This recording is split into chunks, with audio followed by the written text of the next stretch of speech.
Fala, meninos, ó nós aqui de novo, ó. Bora trabalhar? Vamos fazer os autores do modernismo terceira fase? Lembrando sempre que modernismo é uma construção de sentido. A terceira fase é uma cereja no bolo, tá? Esquece isso não. Observem bem essa frase apresentada por João Cabral de Melo Neto. Ela define maravilhosamente bem a intenção desses autores. Ouçam.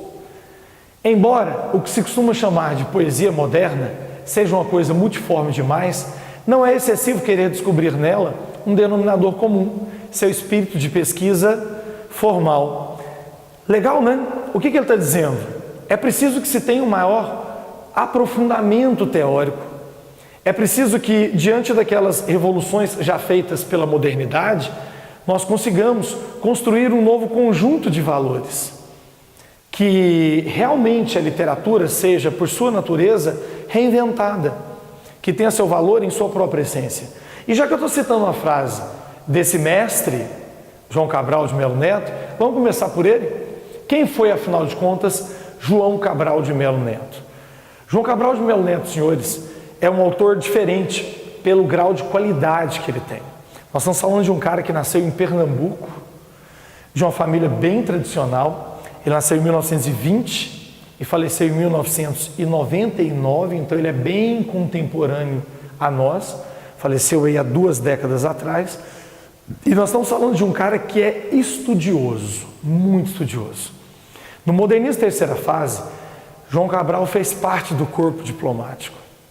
Guimarães Rosa foi diplomata, fez parte do corpo diplomático. Clarice Lispector era esposa de diplomata. O que eu estou te dizendo com isso?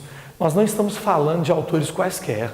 Nós estamos falando de uma galera que tem um grau de consciência estética, um grau de consciência estilística, um grau de produção que você não tem noção. Qual o trabalho de um diplomata? Não são as relações sociais? A representação do seu país em um outro lugar? Ser diplomata não é saber negociar, lidar com as divergências? Então, nós estamos falando de uma galera que, além de estudiosa, continua tendo como principal objeto o homem, o ser humano, as relações sociais, a busca de identidade, a construção do eu, a representação de sua natureza. Isso é o que caracterizam esses autores. Quer ver? Presta atenção num detalhezinho agora. Você vai observar aí um conjunto de características e, enquanto você estiver lendo, vai me ouvindo, por favor. Presta atenção. Observe bem, as características de João Cabral de Melo Neto, elas são todas muito fortes. Nós estamos falando de um cara que tem uma enorme preocupação com a estética, fazendo com que a estética poética se aproxime muito da própria arquitetura. Como assim se aproximar da própria arquitetura? Volta aqui em mim e presta atenção. João Cabral é considerado o engenheiro, o arquiteto das palavras.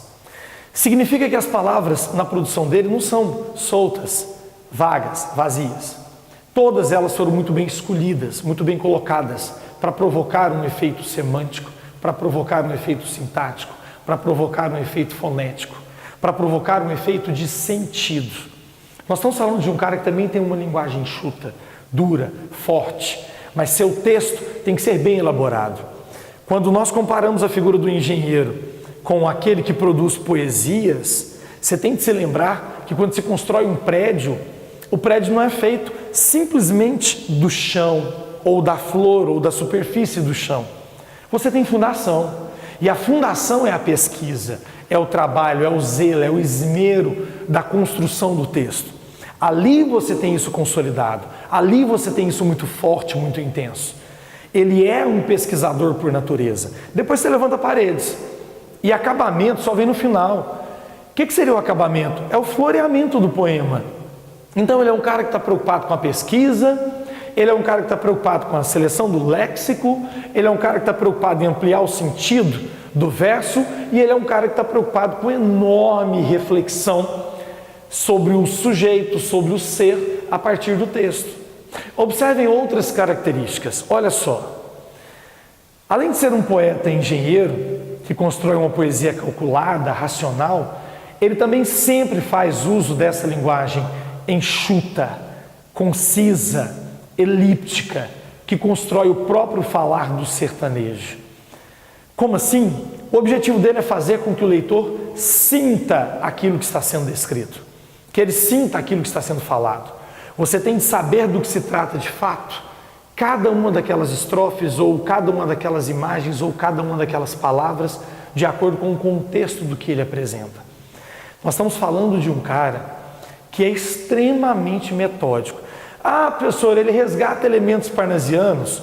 Sempre que nós falamos de forma, vem à mente a figura parnasiana. Mas ele não é um parnasiano. Ele é um cara cuidadoso com a estética. Ele é um cara preocupado com a formatação do texto. Mas ele também é um cara preocupado com o conteúdo, lembram-se? Então eu não posso dizer que ele é parnasiano.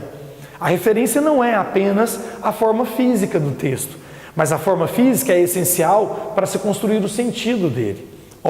A partir de 1950 aproximadamente, nós vamos falar de um João Cabral de Melo Neto que já tem uma poesia mais engajada ideologicamente. Já tem uma poesia com uma temática mais social, com uma temática mais forte, mais intensa.